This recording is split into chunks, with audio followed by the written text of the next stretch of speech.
अस्सलामुअलैकुम, मैं हूं अंजला इरफान और मैं हूं हुदा शाह। सबसे पहले आपको बताएं कि कराची में एम ए जिना रोड पर पटाखों के गोदाम में धमाके के बाद आग लग गई। 27 अफराद झुलस कर जख्मी हो गए। 2 की हालत तशवीशनाक है। जख्मियों को हॉस्पिटल मुंतकिल कर दिया गया है। गोदाम में धमाके से करीबी इमारतों के शीशे टूट गए थे। कई गाड़ियों को भी नुकसान पहुंचा था। रेस्क्यू हुकाम के मुताबिक गोदाम में लगने वाली आग पर काबू पा लिया गया है और इस वक्त कूलिंग का अमल जारी है। इसी पर बात करते हैं, राना खालिद हमारे साथ मौजूद है। राना खालिद, बताइए तातरीन सूरत हाल क्या है अभी? जी बहुत शुक्रिया। एम ए जिना रोड पर जिस गोदाम में आतिशबाजी का वाकया हुआ, जो पटाखों की फैक्ट्री बताई जा रही थी, उसमें धमाके के बाद जो अफराद जख्मी हुए थे, इस आग लगने की सूरत में उनकी तादाद 27 हो चुकी है, जिनको मुख्तलिफ अस्पतालों में मुंतकिल किया गया है। यहाँ मैं अपने नाज़रीन को बताना चलूँ कि जहाँ पर ये सुपर फायर वर्क के नाम से पटाखों की फैक्ट्री थी, जहाँ पर पटाखे तैयार करके शादी ब्याह और दीगर तकरीबात के लिए फराम किए जाते थे, इसका जो मालिक है, उनके वो दो सगे भाई हैं, अयूब और हनीफ, वो भी उस टाइम पे जो है फैक्ट्री में मौजूद थे। उन जख्मियों में वो भी शामिल है, उनको भी अस्पताल मुंतकिल किया गया है। रेस्क्यू की टीमें यहाँ पर मौजूद है और फायर ब्रिगेड की जानिब से आग पर काबू पा लिया गया है। कूलिंग का अमल जारी है, जबकि सीटीडी हुकाम ने भी इस जगह का दौरा किया। इसका जो गोदाम था, जहाँ पर यह आतिशगी मादा मौजूद था, वहाँ पर आग लगने की वजह से धमाके होने शुरू हो गए और धमाकों की वजह से जो कुर्ब जवार की जो इमारतें थी, उनके शीशे भी टूट गए। खौफ हरास का माहौल यहाँ पर जो है पैदा हो गया। तमाम रेस्क्यू की टीमें यहाँ पर पहुंची हैं। फायर ब्रिगेड का अमला भी यहाँ पर पहुंचा, जिसने अपनी जो है 3 घंटे की तगदो के बाद जो है इस आग पर जो है उन्होंने काबू पा लिया है और उस तक कूलिंग का अमल जारी है। Chief fire and rescue officer Humayun Khan से हमारी बात हुई तो उनका ये कहना था कि रिहायशी जगह और तिजारती जगहों पर इस तरह की फैक्ट्रियों का कयाम जो है वो गैर कानूनी है, वो जुर्म के ज़ुमरे में आता है। लिहाजा इस तरह की जो फैक्ट्रियाँ होती हैं वो शहरी इलाकों से और जो तिजारती मराकज़ होते हैं उनसे दूर जो है कायम की जाती हैं। ताहम जो है ये लम्हा फिक्रिया है। उनका ये कहना था कि इस हवाले से जो है एक रिपोर्ट मुरतब की जाएगी। उसके बाद जो है इस बात से आगाह किया जाएगा कि ये जो धमाका हुआ है इसमें आग लगने की वजूहत क्या थी। आया ये शॉर्ट सर्किट था या उनकी गफलत की वजह से ये तमाम सूरत रूनुमा हुई है। दूसरी जानिब सीटीडी हुकाम का ये कहना है कि तिजारती मरकज़ में 50 किलो से ज़ायद का जो इन्होंने आतिशगी मादा अंदर रखा हुआ था, तैयार बम भी यहाँ पर मौजूद थे, जिसकी वजह से ये हादसा रूनुमा हुआ है। जिसमें 27 से ज़ायद अफराद जो है वो जख्मी हुए हैं। इसमें से 17 अफराद को जिना अस्पताल मुंतकिल किया गया है, जबकि बाकी जो अफराद थे उनको सिविल अस्पताल और जो दीगर मुलाकात जो करीबी अस्पताल हैं वहाँ पर उनको मुंतकिल किया गया है। जख्मियों में ये जो सुपर फायर वर्क के नाम से जो फैक्ट्री कायम यहाँ पे हुई थी, उसके जो ऑनर हैं हनीफ और अयूब, वो भी इस आतिशबाजी के वाक़े में जख्मी हुए हैं, जिनको जिना अस्पताल मुंतकिल किया गया है। पुलिस के आला हुकाम भी यहाँ पर मौजूद हैं, जिन्होंने तमाम इलाके को मुकम्मल कार्डन ऑफ करने के बाद जो है यहाँ पर अपनी तफ्तीश का आगाज़ कर दिया गया है और क्राइम सीन यूनिट भी यहाँ पर पहुँच चुका है। जी शुक्रिया राना खालिद, आप अपडेट कर रहे थे। तर्जुमान रेस्क्यू हसन खान ने कहा है कि आग से जख्मी होने वालों में से चंद की हालत अभी तशवीशनाक है। आग की शिद्दत के बायस इमदादी कार्रवाइयों में भी मुश्किलात का सामना करना पड़ा। JNN न्यूज़ से गुफ्तगू में उनका मजीद क्या कहना था, आइए आपको दिखाते हैं।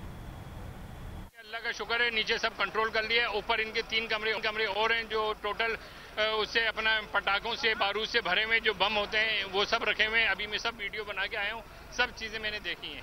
आया सवाल ये पैदा होता है कि ये तिजारती बिल्डिंग के अंदर ये बारूद रखने की इजाज़त किसने दी, और ये जो यहाँ का यूनियन है, चाहे वो कंटोनमेंट में आता है, लेकिन वाहिद ये KMC डिपार्टमेंट है जो हर जगह बगैर रंग और नस्ल और अपनी हदूद क्रॉस करते हुए पहुंचता है, लोगों की जानो माल की हिफाजत करता है। चेक एंड आउट करें तो इस तरीके के वाक़यात ना हो, क्योंकि ये समझेंगे कबल वक्त जो फायर फाइटिंग हुई है इसकी वजह से बिल्डिंग बच गई, वरना ये बिल्डिंग भी मलबे का ढेर होता। इंचार्ज CTD राजा उमर खिताब का कहना है ये आतिशबाजी का सामान है मगर इसमें बारूदी मवाद होता है। पिछले सालों में हमने यहाँ 2 टन बारूदी मवाद पकड़ा था। कानून के मुताबिक एक दुकान में 50 किलोग्राम से ज्यादा मवाद नहीं रखा जा सकता। मजीद आपको दिखाते हैं। बहुत छोटा सा लफ्ज़ों में छुपा देते हैं, जिससे बोलते हैं जी पटाखों की दुकान। इस पे हमने पिछले साल हमने 2 टन के करीब एक्सप्लोजिव पकड़ा था। मैं इसको एक्सप्लोजिव इसलिए कहता हूँ कि जो भी आतिशबाजी का सामान है इसमें एक्सप्लोजिव इस्तेमाल होता है, बेशक वो कितनी पावरफुल क्यों ना हो। कानून के मुताबिक एक दुकान में 50 kg से ज़्यादा यानी तैयारशुदा माल 50 kg से ज़्यादा नहीं रखा जा सकता। आबादी से दूर होगा, और अगर आबादी में भी है तो उसकी मुख्तलिफ मतलब उसकी SOPs हैं कि वो कितना दूर होगा, कैसे रखा जाएगा, पेट्रोल पंप करीब नहीं होगा, गैस की दुकान नहीं होगी, इस तरह की वो। और ये 2 डिपार्टमेंट देते हैं, डिप्टी कमिश्नर देता है इलाके का लाइसेंस इसको, या दूसरा देता है इनको। सुप्रीम कोर्ट ने बानी PTI की 9 मई के 8 मुकदमात में जमानत मंजूर कर ली है। सुप्रीम कोर्ट ने तहरीरी हुक्मनामा भी जारी कर दिया है। प्रोसिक्यूशन के मुताबिक बानी पीटीआई ने 8 मुकदमात में दर्ज इल्जामात की साजिश तैयार की। सुप्रीम कोर्ट ऐसी कोई ऑब्जर्वेशन नहीं देगी जिससे किसी फरीक का केस मुतासर हो जाए। फैसले में कहा गया कि ऐसे मुकदमात में दीगर मुल्ज़िमान को जमानत दी जा चुकी है। फैसले में मज़ीद कहा गया है कि बानी पीटीआई का केस भी इसी तसलसल के उसूल पर देखा जाएगा। सुप्रीम कोर्ट ने बानी पीटीआई की 9 मई के 8 मुकदमात में ज़मानत मंजूर कर ली है और तहरीरी हुक्मनामा भी जारी कर दिया गया है जो 4 सफ़ात पर मुश्तमिल है। प्रोसिक्यूशन के मुताबिक बानी पीटीआई ने मुकदमात में दर्ज इल्ज़ामात की साजिश तैयार की फैसला किया। प्रोसिक्यूशन ने 3 गवाहान और इलेक्ट्रॉनिक शवाहिद की जानिब तवज्जो मबजूल करवाई और प्रोसिक्यूशन के मुताबिक शवाहिद बानी पर इल्ज़ामात से जोड़ते हैं। बानी पीटीआई के खिलाफ शवाहिद की स्क्रूटनी ज़रूरी है। फैसले में कहा गया है शवाहिद का जायज़ा ट्रायल कोर्ट ही ले सकती है। लाहौर हाई कोर्ट ने ज़मानत के मुकदमे में शवाहिद पर हतमी नौयत की ऑब्जर्वेशन दी है। सुप्रीम कोर्ट ऐसी कोई ऑब्जर्वेशन नहीं देगी जिससे किसी फरीक का केस मुतासिर हो। ऐसे ही मुकदमात में दीगर मुल्ज़िमान को ज़मानत दी जा चुकी है। बानी पीटीआई का केस भी इसी तसलसल के उसूल पर देखा जाएगा। सुप्रीम कोर्ट में 9 मई में बानी पीटीआई की जमानत की दरख्वास्तें अदालत ने बानी पीटीआई की 9 मई के 8 मुकदमात में जमानत मंजूर कर ली। Chief justice of Pakistan justice Yahya Afridi की सरबराही में 3 रुकनी बेंच ने फैसला सुनाया। सुप्रीम कोर्ट ने लाहौर हाई कोर्ट का फैसला कलअदम करार दे दिया। बानी पीटीआई के वकील ने अदालत को बताया कि 8 मुकदमात में अभी तक चालान पेश नहीं हुआ, न ही फर्द जुर्म आयद की गई। 5 मुकदमात में बानी पीटीआई नामजद ही नहीं है। चीफ जस्टिस ने रिमार्क दिए कि हाई कोर्ट के ऑब्जर्वेशन की हद तक दलाइल न दे, इस पर हम कायल हो चुके हैं। शरीक मुल्ज़िमान के साथ जमानत के तसलसल के उसूल पर दलाइल दें। सुप्रीम कोर्ट ने दलाइल के बाद फैसला सुनाया। चीफ जस्टिस ने कहा कि तहरीरी फैसला दोनों फरीकैन के वकला के सामने लिखेंगे। और 9 मई वाक़यात में मुलव्वस अफराद को कानून का सामना करना पड़ेगा। मुआफ़ी मांगने से कानूनी अमल नहीं रुकेगा। DGISPR ने कहा कि फील्ड मार्शल आसिम मुनीर ने ब्रसल्स में कोई इंटरव्यू नहीं दिया। ब्रसल्स के इवेंट में सैकड़ों लोगों ने फील्ड मार्शल के साथ तस्वीर बनवाई। 9 मई अफवाज पाकिस्तान का नहीं, कौम का मुकदमा है। DGISPR लेफ्टिनेंट जनरल अहमद शरीफ चौधरी की सहाफ़ियों से गैर रस्मी बातचीत। तर्जुमान पाक फौज ने कहा ये सुहेल बड़ाइश के जिस आर्टिकल की बात हो रही है वो ब्रसल्स का इवेंट था और वहाँ सैकड़ों लोगों ने तस्वीर बनवाई। आर्मी चीफ की तरफ से कोई इंटरव्यू नहीं दिया गया। पीटीआई का कोई जिक्र नहीं हुआ और न ही मुआफ़ी का जिक्र हुआ। ज़ाती मफाद और तशकील के लिए एक सहाफ़ी की अपनी कोशिश है। तर्जुमान पाक फौज ने कहा 9 मई के जिम्मेदारान और सहूलतकारों को कानून के मुताबिक कटहरे में आना होगा। अफसोस की बात है कि सीनियर सहाफ़ी होकर भी गैर जिम्मेदारी का मुजाहरा किया गया। इस हवाले से ब्रिगेडियर रिटायर्ड हारिस नवाज ने रद्द-ए-अमल देते हुए कहा सीनियर सहाफ़ी की खबर गैर जिम्मेदाराना थी। हमारे मुल्क में बहुत मोहतात रवैया रखना चाहिए। हमारी जमीन बिरादरी को सोच समझ के बात करनी चाहिए। तर्जुमान पाक फौज ने मजीद कहा नेशनल इलेक्शन प्लान के 14 निकात पर मुकम्मल अमल बहुत ज़रूरी है। गैर कानूनी क़याम पजीर अफगानों को निकालें जो कि जराइम में मुलव्विस हैं, तो हमारे ही मुल्क के चंद सियासी और क्रिमिनल किरदारों को मसला शुरू हो जाता है। गवर्नेंस के गैप्स को फौज, पुलिस, कानून नाफिज करने वाले इदारे रोजाना की बुनियाद पर अपने खून से पूरा कर रहे हैं। वफाकी वज़ीर इत्तलात अताउल्लाह तारड़ का कहना है कि 9 मई के मुकदमात का अभी ट्रायल जारी है। जमानत मिलने का मतलब रिहाई नहीं है। जमानत मिलने पर खुशियां मनाना समझ से बाहर है। बानी पीटीआई पर करप्शन का सबसे बड़ा केस है। 190 मिलियन पाउंड केस में बानी पीटीआई नहीं बता सके कि उन्होंने मलिक रियाज को क्यों पैसे दिए और दिफा नहीं कर सके। बानी पीटीआई पर 14 साल की सजा बरकरार है। उन्होंने सबूत देने के बजाय रियासत मदीना के बयानिए का सहारा लिया और हुकूमत को जो रकम मिली थी वो जुर्माने की मद में जमा करवाई गई। 90 मिलियन पाउंड का फैसला आया, उसके अंदर ना ये बता सके कि इन्होंने ये अरबों रुपए मलिक रियाज को किस मद में दिए, किस तरीके से दिए। इन्होंने और इनकी अहलिया ने अलकादिर यूनिवर्सिटी का शैम ट्रस्ट क्यों बनाया और उस ट्रस्ट के जरिए इतनी ज्यादा जमीन जो है वो मलिक रियाज से क्यों ली, इस बात का भी वो जवाब देने से कासिर रहे हैं अदालत के अंदर। जो 190 मिलियन पाउंड का घपला किया गया है उसमें जो 14 साल की कन्विक्शन है और सजा है वो अपनी जगह मौजूद है। और मुझे ये समझ नहीं आ रही कि एक मेगा करप्शन का केस है जिसका इनके पास ना कोई जवाब है, ना जवाज है, और ना उस 190 मिलियन पाउंड की करप्शन का ये किसी किस्म का कोई दिफा पेश कर सके हैं या अदालत को ये बता भी नहीं सके कि ये इनके पास क्या डिफेंस है। 2000 रुपए का चालान क्यों किया? शहरी फिरोजपुर रोड पर खंबे के ऊपर चढ़ गया और आवाम की मिन्नत समाजत के बावजूद भी शहरी ने खंबे से उतरने से इनकार कर दिया। दूसरी जानिब इलाके की बिजली बंद कर दी गई है। रेस्क्यू की टीम भी वहां पर पहुंच गई है। जुल्करनैन राना बताएगा क्या मामला है ये। جی بالکل، عرصہ ڈریم ٹاور فیروزپور روڈ کے سامنے معینہ طور پر 2000 روپے کا چلان ہونے کی وجہ سے ایک شہری جو ہے وہ بجلی کے کھمبے پر چڑھ گیا ہے۔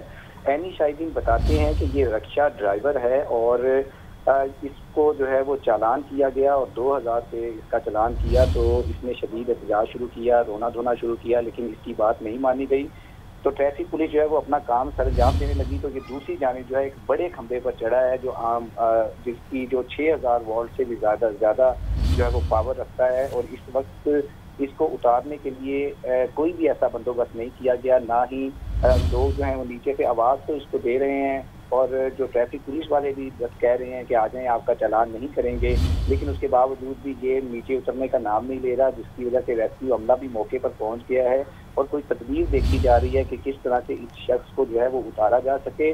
جو عینی شاہدین سے ہماری بات ہوئی ہے ان کا یہ کہنا ہے کہ یہ ایک رکشہ ڈرائیور ہے اور مبینہ طور پر جو ہے اس کا غلطی کی وجہ سے 2000 کا چالان جو ہے وہ کیا گیا، جس پر یہ کافی منت سماجت بھی کرتا رہا، کہتا رہا کہ میں غریب انسان ہوں، میں نے آج سارا دن کوئی دیہاڑی بھی نہیں کی، جس کے باوجود جو ہے اس کا ٹھیک ہے۔ بہت شکریہ آپ کا ذوالقرنین۔ وزیر اعظم اسحاق ڈار نے کہا ہے کہ پاک چین اسٹریٹجک تعلقات مضبوط ہو رہے ہیں۔ چین کے وزیر خارجہ وانگ ی نے کہا کہ پاکستان اور چین کے درمیان تصویراتی شراکت داری مضبوط ہو رہی ہے۔ چین پاکستان کو اپنا قابل اعتماد اتحادی تصور کرتا ہے۔ انسداد دہشت گردی کے شعبے میں تعاون مزید بڑھائیں گے، تفصیلات اس رپورٹ پر۔ نائب وزیر اعظم اور وزیر خارجہ اسحاق ڈار اور چین کے وزیر خارجہ وانگ ی نے اسلام آباد میں مشترکہ نیوز کانفرنس کی۔ اسحاق ڈار نے کہا کہ چین کے وزیر خارجہ کی پاکستان آمد کا خیر مقدم کرتے ہیں۔ چین کے وزیر خارجہ کے ساتھ مفید بات چیت ہوئی۔ ملاقات میں باہمی دلچسپی کے امور پر بات چیت کی گئی۔ سی پیک سمیت پاک چین تعلقات کے تمام پہلوؤں کا جائزہ لیا گیا۔ تمام اہم معاملات پر اتفاق رائے موجود ہے۔ اس موقع پر چینی وزیر خارجہ وانگ ی نے کہا کہ شاندار میزبانی پر شکر گزار ہوں۔ پاکستان اور چین کے درمیان دوستانہ اور برادرانہ تعلقات ہیں۔ دونوں ممالک کے درمیان مختلف امور پر تفصیلی گفتگو ہوئی۔ ان کا کہنا تھا کہ پاکستان اور چین کے درمیان شراکت داری مضبوط ہو رہی ہے۔ دونوں ملکوں کے درمیان اعتماد اور محبت کا رشتہ مزید مضبوط ہو رہا ہے۔ وزیر اعظم شہباز شریف کے دورہ چین کے منتظر ہیں۔ وانگ ی نے کہا کہ پاکستان کے ساتھ تعلقات کو نئی بلندیوں تک لے جا رہے ہیں۔ چین پاکستان کو اپنا قابل اعتماد اتحادی تصور کرتا ہے۔ قبل ازیں چینی وزیر خارجہ وانگ ی وزارت خارجہ پہنچے، جہاں نائب وزیر اعظم اور وزیر خارجہ محمد اسحاق ڈار نے مرکزی دروازے پر معزز مہمان کا خیر مقدم کیا۔ ملٹری ڈپلومیسی کی شاندار مثال فیلڈ مارشل سید عاصم منیر کی قائدانہ صلاحیتوں کی دنیا معترف ہو گئی۔ معروف عالمی جریدے واشنگٹن ٹائمز نے فیلڈ مارشل سید عاصم منیر کو مرد آہن قرار دیا ہے۔ واشنگٹن ٹائمز کے مطابق فیلڈ مارشل سید عاصم منیر جنوبی ایشیا میں صدر ٹرمپ کے نئے اسٹریٹجک پارٹنر بن سکتے ہیں۔ واشنگٹن ٹائمز کے مطابق فیلڈ مارشل سید عاصم منیر جنوبی ایشیا میں صدر ٹرمپ کے نئے اسٹریٹجک پارٹنر بن سکتے ہیں۔ وہ انتہائی مضبوط اعصاب کے مالک اور سخت فیصلے لینے کی بھرپور صلاحیت رکھتے ہیں۔ واشنگٹن ٹائمز نے لکھا کہ امریکہ میں فیلڈ مارشل کو جنوبی ایشیا کی سلامتی کے لیے بااثر ترین شخصیت کے طور پر دیکھا جاتا ہے۔ آرمی چیف ایک پیشہ ور فوجی افسر سمجھے جاتے ہیں۔ واشنگٹن ٹائمز نے مزید کہا کہ فیلڈ مارشل عاصم منیر کو خود نمائی اور سیاست میں دلچسپی نہیں ہے۔ پاک بھارت کشیدگی کے دوران فیلڈ مارشل کی عوامی مقبولیت میں نمایاں اضافہ ہوا۔ ان کی خوبیاں انہیں صدر ٹرمپ کے لیے ایک فطری شراکت دار بناتی ہیں۔ بھارت سے بگڑتے تعلقات کے تناظر میں فیلڈ مارشل سید عاصم منیر کی ٹرمپ سے ملاقات زیادہ اہم ہے۔ صدر ٹرمپ نے مداخلت کر کے پاکستان اور بھارت میں جنگ بندی کرائی۔ جریدے نے لکھا کہ فیلڈ مارشل سید عاصم منیر نے افغانستان اور ایران سے لاحق خطرات پر فوجی حکمت عملی میں اہم کردار ادا کیا۔ فیلڈ مارشل دہشت گرد تنظیموں کے خلاف مؤثر کارروائی کا مطالبہ کرتے ہیں۔ پاک امریکہ تعلقات انسداد دہشت گردی میں تعاون کے حوالے سے مزید مضبوط ہوئے ہیں۔ واشنگٹن ٹائمز کے مطابق صدر ٹرمپ نے دہشت گردی کے خلاف پاکستان کی کاوشوں کی تعریف کی۔ کراچی کے کئی مقامات پر بوندا باندی اور ہلکی بارش کا سلسلہ جاری ہے۔ بلیر، کرنگی، سرجانی، نیو کراچی گناب میں ہلکی بارش ہو رہی ہے۔ اسی بارے میں اپڈیٹ کر رہے ہیں راشد صدیق۔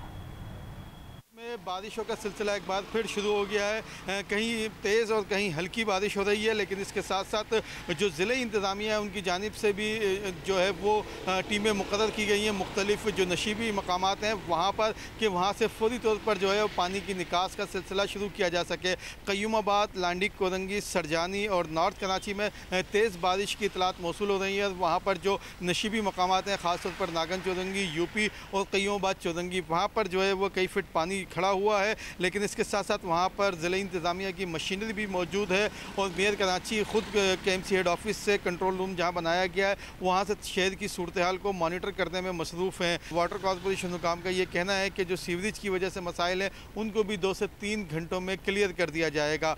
बारिश के बाद शहरी भी बड़ी तादाद में, क्योंकि गुज़िश्ता 2 रोज़ की जो बारिशें थी उसमें बहुत तेज़ बारिश हुई थी और पानी कई फुट जमा हुआ था और लोगों को शदीद मुश्किलात का सामना करना पड़ा था। लेकिन आज बारिश जो है वो कई मकामात पर स्लो, कई मकामात पर तेज़ हो रही है और जहाँ पर स्लो हो रही है तो शहरी उन इलाकों में बारिश को एंजॉय करने के लिए बाहर भी निकले हैं। जी, 2000 रुपए का चालान क्यों किया? शहरी फिरोजपुर रोड पर खंबे के ऊपर चढ़ गया। आवाम के मिन्नत समाजत के बावजूद भी शहरी ने खंबे से उतरने से इनकार कर दिया है और दूसरी जानिब इलाके की बिजली बंद कर दी गई है।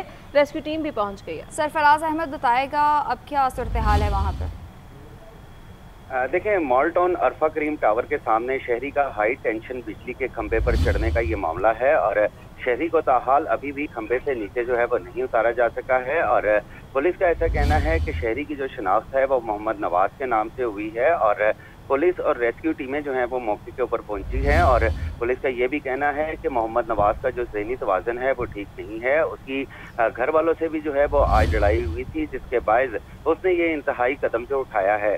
ताहम ज़राए का ऐसा कहना है कि मोहम्मद नवाज जो है वो एक रिक्शा ड्राइवर है और 2000 रुपए का चालान होने पर वो एहतजाजन बिजली के खंबे के ऊपर चढ़ गया है। ताहम मोहम्मद नवाज के अहले खाना जो हैं वो भी मौके के ऊपर पहुंच चुके हैं, पुलिस भी मौके के ऊपर मौजूद है, रेस्क्यू टीमें भी मौके के ऊपर मौजूद हैं, लेकिन अभी भी उसे नीचे नहीं उतारा जा सका है और ताहाल अभी भी वो बिजली के खंबे के ऊपर ही मौजूद हैं और मिन्नत समाज जो है वो उसकी की जा रही है कि वो किसी न किसी तरह से खंबे से नीचे उतर आए। लेकिन बहुत शुक्रिया सरफराज।